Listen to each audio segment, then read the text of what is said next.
সবকিছুই প্রযুক্তি ভিত্তিক সবকিছুই 0 এবং 1 এর মাধ্যমে আসে।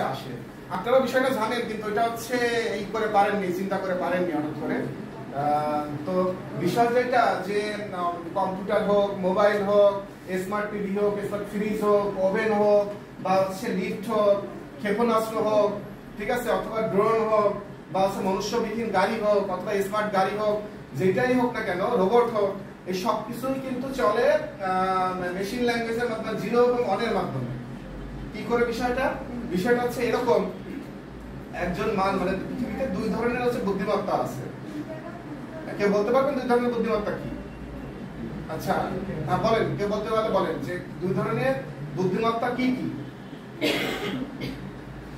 ন্যাচারাল ইন্টেলিজেন্স আর একটা হচ্ছে আর্টিফিশিয়াল ইন্টেলিজেন্স, যেটাকে সংক্ষেপে বলা হয় এআই।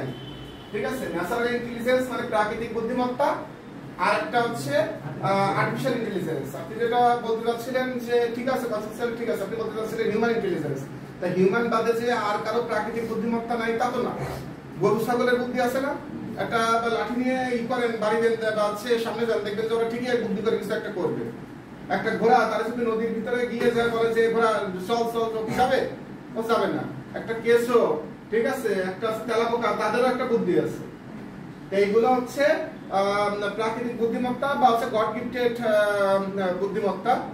আর যে মানে এগুলো হচ্ছে প্রাকৃতিক ওয়েতে এই বুদ্ধিমত্তাগুলো তৈরি হয়। একটা শিশু যখন জন্মগ্রহণ করে তখন মানে মানুষ বা পশু পাখি এরা 2 ভাবে হচ্ছে জ্ঞান অর্জন করে। ঠিক আছে, 2 ভাবে জ্ঞান অর্জন করে। এক হচ্ছে তার মা বাবা, আত্মীয় স্বজন, পাড়া প্রতিবেশী, তারপর হচ্ছে এনভায়রনমেন্ট, তার শিক্ষক, এদের মাধ্যমে এদের মাধ্যমে শিক্ষা গ্রহণ করে।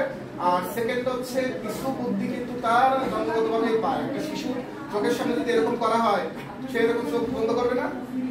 চোখ বন্ধ করবে তো, এটা তো তাকে শিখাই দেয় নাই।